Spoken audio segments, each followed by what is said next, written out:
మీ GIET ఇప్పుడు GGUగా మారింది. 2000కు పైగా ప్లేస్మెంట్స్, IPM, KPMG వంటి సంస్థలతో ఇంటిగ్రేటెడ్ కోర్సులు, UPSC కోచింగ్, అడ్మిషన్లు ఓపెన్. ప్రస్తుతం మనతో పాటు ఉన్నారు ప్రముఖ పండితులు నందిబట్ల శ్రీహరి శర్మ గారు. గురువు గారితో మాట్లాడదాం. ఎందుకంటే త్వరలో గ్రహణం రాకపోతుంది అని అంటున్నారు. ఆ గ్రహణం మరి మన దగ్గర ఉందా, లేకపోతే కేవలం ఇతర దేశాలకి, అమెరికా లాంటి దేశాలకు మాత్రమే ఉందా? ఒకవేళ ఉంటే ఎలాంటి జాగ్రత్తలు పాటించాల్సిన అవసరం ఉంది? ఎందుకంటే అక్కడ కూడా తెలుగు వాళ్ళు ఉంటారు కాబట్టి. సో అన్ని గురువుగారిని అడిగి తెలుసుకుందాం. గురుగారు నమస్తే అండి. వాగర్థ వివ సంపృక్తౌ వాగర్థ ప్రతిపత్తయే జగతః పితరౌ వందే పార్వతీ పరమేశ్వరౌ ఆదిత్యాయ చ సోమాయ మంగళాయ బుధాయ చ గురు శుక్ర శనిభ్యశ్చరాహవే కేతవే నమః. శృంగేరి జగద్గురు పీఠాధిపతులకి, కంచి పీఠాధిపతులకి నమస్కారములు తెలియచేసుకుంటూ కార్యక్రమాన్ని ప్రారంభిద్దాం. గురుగారు రేపు 27 అమెరికాలో, మనకేమో 28 అని అంటున్నారు. అసలు మనకుందా ఆ గ్రహణం, మనకు లేదా? మీరు గతంలో నాకు చెప్పినట్టు గుర్తు, ఈ సంవత్సరం అసలు మనకు గ్రహణాలే లేవమ్మా అని చెప్పేసి. సో ఉన్నాయా లేవా, ఉంటే ఎలాంటి జాగ్రత్తలు తీసుకోవాల్సిన అవసరం ఉంటుంది? తెలుగు వాళ్ళు అమెరికాలో ఉన్నారు కాబట్టి అక్కడ ఎలాంటి జాగ్రత్తలు పాటించాలి? ఎస్పెషల్లీ ఆ రోజు మనకి ఆ 1-2 రోజుల్లోనే ఓ పక్క శుక్రవారం, తర్వాత రాఖీ పౌర్ణమి 2 వచ్చేస్తున్నాయి. అమ్మవారి పూజ చేసుకోవచ్చా, చేసుకోకూడదా? రాఖీ పౌర్ణమి చేయొచ్చా, ఏ టైంలో చెయ్యాలి? అసలు గ్రహణానికి ఎలాంటి జాగ్రత్తలు పాటించాలి? ఏ రాసుల వారికి ఎఫెక్ట్ అవుతుంది? మొత్తం డీటెయిల్డ్గా చెప్పండి గురుగారు. తప్పకుండానమ్మా. ముందుగా వీక్షించేటువంటి ప్రేక్షకులకి, మీకు, సుమన్ టీవీ యాజమాన్యానికి రాఖీ పౌర్ణమి శుభాకాంక్షలు. ఇక గమనించాల్సిన అంశం ఏంటంటే, భారతదేశంలో ఈ యొక్క ఖండాగ్రాస చంద్రగ్రహణం కనిపించినటువంటి గ్రహణానికి మన భారతదేశంలో నివసించేటువంటి వ్యక్తులు ఆచారాలు, నియమాలు పాటించాల్సిన అవసరం లేదు. అంటే పట్టు విడుపు స్నానము, తర్వాత జపం చేసుకోవడాలు, తర్వాత దానాది కార్యక్రమాలు, ఇల్లు శుభ్రపరచుకోవడాలు, పూజా మందిరము, ఇవేవి పాటించాల్సినటువంటి అవసరం లేదు. ఇది ఎక్కడ కనిపిస్తుంది అని అంటే, సౌత్ అమెరికా, నార్త్ అమెరికాలో, మొత్తం యునైటెడ్ స్టేట్స్ కంట్రీ మొత్తం అంతా కూడా ఈ గ్రహణ ప్రభావము కనిపిస్తుంది. కాబట్టి ఎక్కువగా భారతీయులు అమెరికాలో ఉన్నారు కాబట్టి అక్కడి వాళ్ళు నియమాలు పాటించాలి. అయితే వచ్చిన చిక్కల్లా ఏంటంటే, అదే రోజు గ్రహణం ఏర్పడింది, అదే రోజు రాఖీ పౌర్ణమి ఉంది. ఇక ఈ రెండు కూడా ఎలా జరుపుకోవాలి అనేటువంటి సంశయం.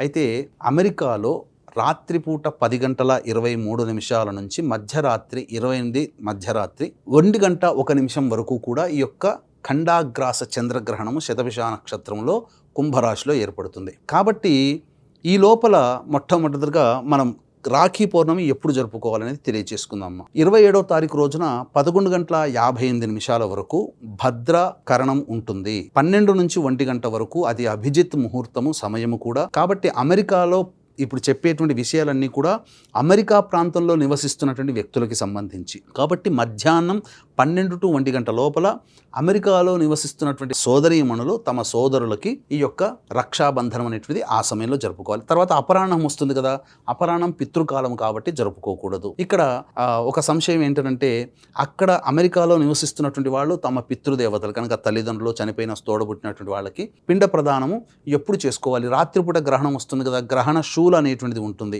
కాబట్టి మధ్యాహ్నం 1 గంట లోపల ఈ యొక్క పితృ కార్యక్రమాలు చేసుకోవడం అనేటువంటిది చేసుకోవాలి. ఉదయాన్నే 7-8 గంటలకు మొదలు పెట్టుకొని 1 గంట కల్లా పూర్తి చేసుకోవచ్చు శ్రాద్ధక్రియలు. ఎందుకంటే గ్రహణ శూల 9 గంటల ముందు లేదా 8 గంటల ముందు ఉంటుంది కాబట్టి.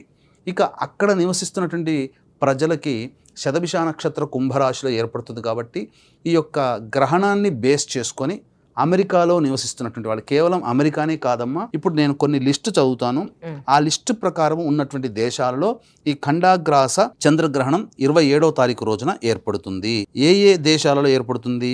యూరప్, ఆసియా ఖండంలో, Africa, south America, north America దేశాలు అంటే అమెరికా మొత్తం కూడా, పసిఫిక్, అట్లాంటిక్, హిందూ మహాసముద్రం, అంటార్కిటికా ప్రాంతాలలో కనిపిస్తుంది. Hungary, Austria, Nigeria, Netherland, France, Venezuela, Italy, Peru, Mexico, Canada, Belgium, Portugal, Cuba, Morocco, దక్షిణాఫ్రికా, Ireland, Algeria, Spain, England, Argentina, Germany దేశాలలో ఈ యొక్క గ్రహణం ఏర్పడుతుంది. కాబట్టి మన గూగుల్లో సెర్చ్ చేసుకుంటే ఆయా దేశాల్లో ఎప్పుడు ఏర్పడుతుందో ఆ సమయం తెలుస్తుంది. అమెరికాలో ఎక్కువ మంది ఉన్నారు కాబట్టి అమెరికా ప్రమాణాన్ని కనుక చూసుకుంటే సర్వత్రా రాత్రి 10:23 నుంచి మధ్యరాత్రి 1:01 వరకు ఈ యొక్క సంబంధించినటువంటి ఖండాగ్రాస చంద్రగ్రహణ ప్రభావం ఉంటుంది. కాబట్టి కుంభరాశిలో ఏర్పడుతున్నటువంటి కారణం చేత వృషభ, మిథున, కర్కాటక, సింహ, తుల, వృశ్చిక, మకర, కుంభ, మీన రాశిలో జన్మించినటువంటి వారికి మిగిలిన గురువు గారు ఒకటో అంటే మూడమ్మ మేషరాశికి, కన్యా రాశి, ధనుస్సు రాశి తప్ప మిగతా అన్ని రాశుల వారికి ఉంటుంది. అంటే ఇక్కడ చాలా మంది అనుకునేటువంటిది ఏంటంటే ఈ 9 రాశుల్లో జన్మించినటువంటి వాళ్ళకి ఇబ్బందులు ఉంటాయా అంటే సాధారణమైనటువంటి ఇబ్బందులే తప్ప ఇది ప్రపంచంలో జరిగే విపత్తులని సూచిస్తుంది. అంటే ఏంటి, సునామీలు ఏర్పడడం, అలాగే వరదలు ఎక్కువగా రావడం, భూకంపాలు రావడం, అగ్నిపర్వతాలు బ్రద్దలవ్వడం, యుద్ధ వాతావరణాలు ఉండడం, బాగా ఆయా దేశాల్లో కనిపిస్తున్నటువంటి దేశాల్లో ఆర్థిక పరిస్థితులు పతనం అవ్వడం, ఇలాంటివి చాలా మటుకు ఇబ్బందికర పరిస్థితులు అనేటువంటివి ఈ గ్రహణ ప్రభావంలో ఏర్పడుతుంది. మొన్న సూర్యగ్రహణం చూసాం. సూర్యగ్రహణం ఏర్పడుతున్నటువంటి రోజు కంటే ముందు ఈ సంబంధించినటువంటి కొన్ని దేశాల్లో, అమెరికా దగ్గర ప్రాంతంలో భూకంపం ఏర్పడి దాదాపు 5,000 మంది వరకు చనిపోయారు. ఇప్పుడు చంద్రగ్రహణం ఏర్పడుతుంది కాబట్టి దాని ప్రభావం కూడా ఉంటుంది. అలాగే ఇప్పుడు దేశంలో బాగా ఇబ్బంది పడుతున్నటువంటిది స్పెయిన్ దేశం ఒకటి. తీవ్రవాద వ్యక్తులు ఎక్కువగా 60,000 మంది చొరబడ్డారు స్పెయిన్లో, మొరాకో నుంచి గ్రహణ ప్రభావం వల్ల. అదే మొరాకో మళ్ళీ స్పెయిన్ దేశంలో కూడా ఈ చంద్రగ్రహణం ఏర్పడుతుంది. కాబట్టి అంతర్గత సమస్యలు, దేశ భద్రతకి సంబంధించిన సమస్యలు ఈ చెప్పినటువంటి దేశాల్లో America, Italy, Canada, Belgium, Austria, France, అలాగే మొరాకో, స్పెయిన్, అర్జెంటీనా ఇటువంటి దేశాల్లో ఎక్కువగా కనబడుతుంది. ఇంకా ఆ దేశాలలో సునామీలు, అగ్నిపర్వతాలు బ్రద్దలవ్వడము, భూకంపాలు రావడము, ఎక్కువ సంఖ్యలో మరణాలు అనేటివి జరుగుతాయి. కాబట్టి జాగ్రత్తలు పాటించాలి. ఈ చెప్పిన రాశుల్లో మాత్రం అమెరికా తదితర ప్రాంతాల్లో ఉన్నటువంటి వాళ్ళు మొత్తం ఈ చెప్పిన రాశులనే కాకుండా అమెరికా మొత్తంలో కూడా ఈ గ్రహణం ఏర్పడుతుంది కాబట్టి 10:23 రాత్రి నుంచి 1:01 వరకు 27వ తారీఖు రోజున ఆ యొక్క గ్రహణం సంభవిస్తున్నటువంటి 10:23 కాబట్టి 10:23 పట్టు స్నానం చేయాలి. ప్రజలందరూ కూడా అక్కడ అమెరికాలో నివసించేటువంటి వాళ్ళు పట్టు స్నానం చేసి ఇంట్లో నిల్వ ఉంచినటువంటి పదార్థాల్లో దర్భపుల్ల వేయాలి. తర్వాత ఇంట్లో చాలా మటుకు క్లోజ్డ్గా ఉండేటట్టుగా చూసుకోవాలి. అంటే విషవాయువులు భూమి మీద ప్రసరిస్తాయి కాబట్టి కిటికీలు, డోర్స్ అవన్నీ మూసివేసే అలవాటు మనకు అనాదిగా ఉంది. అదే విధానాన్ని అక్కడ పాటించడం. తర్వాత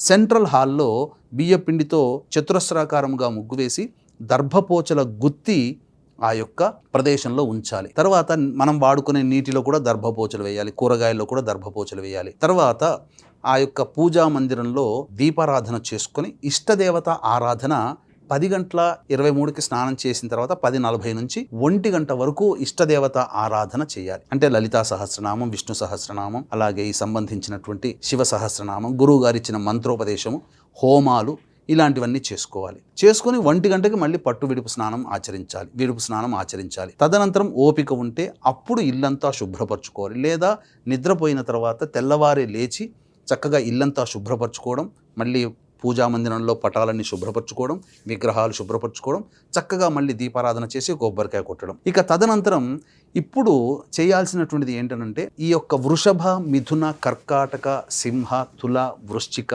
మకర, కుంభ, మీన రాశుల్లో జన్మించినటువంటి వారు ఆ యొక్క 28వ తారీఖు రోజున తెల్లవారే లేచి కాలకృత్యాదులు తెచ్చుకొని దగ్గరలోని దేవాలయంలో వెండి సర్పబింబము, చంద్రబింబము, బియ్యము, అలాగే మినుములు, నల్ల నువ్వులు ఇవి దానము చేయాలి అక్కడ ఉన్నటువంటిది. లేదా ఇక్కడైనా దానం, హైదరాబాద్లోనైనా ఎక్కడైనా వాళ్ళ భారతదేశంలో ఉంటే వాళ్ళ గోత్రనామాలతో ఇక్కడైనా కానీ దానం చేయించవచ్చు. చేస్తే చాలా మటుకు ప్రశాంతత ఉంటుంది. అంటే దీని వలన ఈ చెప్పినటువంటి రాశుల్లో జన్మించినటువంటి వాళ్ళకి సమస్యలు ఉంటాయంటే పెనం విరిగి పొయ్యి మీద పడ్డట్టు ఉండదు. కాకపోతే 100 రూపాయలు నష్టమయ్యే చోట 120, 150, ఇద్దరి చేత మాట పడే చోట 5-6 మంది చేత, అలాగే చిన్న దెబ్బ తగిలే చోట కొద్దిగా పెద్ద దెబ్బ తగలడం, అంతే తప్ప పెద్దగా మనుష్యులు మరణాలు జరిగేంతగా లేకపోతే ఇంకా ఏదో జీవితంలో తలకిందులు అయిపోయేంతగా బాధలు మాత్రం ఉండవు. కాకపోతే సమస్యలు కొద్దిగా ఎక్కువగా వస్తాయి కాబట్టి జాగ్రత్త పడమని దేవతారాధన చేసుకోండి, దానాది కార్యక్రమాలు చేసుకోండి అన్నారు. ఎవరికి వీలైన వాళ్ళు చేసుకోవచ్చు. లేదా మన పీఠమాధ్వర్యంలో 28వ తారీఖు రోజున సాయంకాలం 7 గంటలకి అరుణాచల క్షేత్రంలో ఈ చెప్పిన వృషభ, మిథున, కర్కాటక, సింహ, తుల, వృశ్చిక, మకర, కుంభ, మీనరాశిలో జన్మించినటువంటి వారికి గ్రహణదోష నివారణ పూజలు, శనిదోష నివారణ పూజలు, జాతకరీత్యా కలుగు విద్య, వివాహ, ఉద్యోగ, దాంపత్య, అనారోగ్య సమస్యల నివారణకి సర్వదోష నివారణ పూజలు అనేటువంటివి చేయించడం జరుగుతుంది. అవకాశం ఉన్నటువంటి వాళ్ళు అరుణాచలంలో 28వ తారీఖు రోజున సాయంకాలం 7 గంటల లోపల స్క్రీన్పై కనిపిస్తున్న నెంబర్కి కాంటాక్ట్ చేసి గోత్రనామాదులు నమోదు చేసుకోవచ్చు. ఇంక మరి రాఖీ కట్టేవాళ్ళు అక్కడప్పుడు రాఖీ కట్టేవాళ్ళు మనం చెప్పుకున్నాం కదా, 11:58 వరకు భద్రాకరణం అక్కడ ఉంది. మధ్యాహ్నం 12 గంటల నుంచి 1 గంట మధ్య కాలంలో రాఖీ అనేటువంటిది సోదరి సోదరునికి కట్టాలి. ఈ సమయంలో సోదరి ఇంటికి సోదరుడు వెళ్ళాలి. అక్కడ అమెరికాలో ఉన్నవాళ్ళైతే వెళ్ళిన తర్వాత బహుమతులు తీసుకుని వెళ్ళాలి. వెళ్ళిన తర్వాత సోదరి చేత భోజనం తీసుకోవాలి. తీసుకొని ఆ 12-1 గంట మధ్యలో సోదరి పళ్ళెంలో సంబంధించినటువంటి రాగి పళ్ళెం కానీ ఇత్తడి పళ్ళెంలో కానీ లేదా ఒక ప్లేట్లోనైనా కానీ 2 దీపారాధన కుందులు, 3 పోక చెక్కలు అనగా వక్క పలుకులు, 3 వక్కలు, తర్వాత బెల్లము, బియ్యపిండి, ఆవు పాలు లేదా మామూలు పాలు కలిపి ముద్ద చేసిన 3 ముద్దలు అవి తీసుకొని సోదరుడు తూర్పు వైపున ఫేస్ పెట్టాలి. పెట్టి మొదటగా ఒక పోక చెక్కతో వక్కతో 3 సార్లు క్లాక్ వైజ్ డైరెక్షన్గా, తర్వాత రెండవ పోక చెక్కతో యాంటీ క్లాక్ వైజ్ డైరెక్షన్గా, మూడవ పోక చెక్కతో పైనుంచి కింద వరకు దిగదురుపుగా ఆ విధంగా 3 సార్లు చేయడం, 3 టైమ్స్. అలాగే బియ్య పిండితో చేసిన ముద్దలు ఉన్నాయి కదమ్మా, అవి కూడా అదే విధంగా చేయాలి. చేసిన తర్వాత హారతి ఇవ్వాలి. ఇచ్చిన తర్వాత సోదరుడు సోదరికి ఇష్టమైనటువంటి బహుమతులు ఇవ్వడం అనేటువంటిది తీసుకోవాలి. సోదరుడు పెద్దవాడైతే సోదరి ఆశీర్వచనం తీసుకోవాలి. సోదరి పెద్ద అయితే సోదరుడు అక్క ఆశీర్వచనం తీసుకోవాలి. కానీ ఈ విధానం 12-1 గంట మధ్యలో జరగాలి. తరువాత రాఖీ కడుతుంది కదా సోదరి, కట్టేటప్పుడు పొద్దున్నే ఈ సంబంధించినటువంటి రాఖీ తెచ్చుకొని పెట్టుకుంటారు ముందు రోజు. అప్పుడు ఆ రాఖీకి లలిత అమ్మవారు కానీ దుర్గా అమ్మవారితో కానీ ఆంజనేయ అష్టోత్తరంతో కానీ పూజ చేసి అప్పుడు రాఖీ కట్టాలి. బలిచక్రవర్తిని బంధించగలిగినటువంటి దుర్గుణాలు, దోషాలు ఏవైతే ఉన్నాయో అవన్నీ, ఈ యొక్క నిన్ను ఇబ్బంది పెట్టేటువంటి దోషాలు, నీ జీవితంలో ఎదగడానికి వచ్చే ఇబ్బందులన్నీ కూడా ఈ రాఖీ కడుతున్నాను, ఇందులో బంధనమైపోవాలి అనే భావంతో సోదరి రాఖీ కట్టాలి. రైట్. థ్యాంక్ యూ గురువు గారు. Thank you so much. సర్వం శ్రీ ఉమామహేశ్వర పరబ్రహ్మార్పణమస్తు.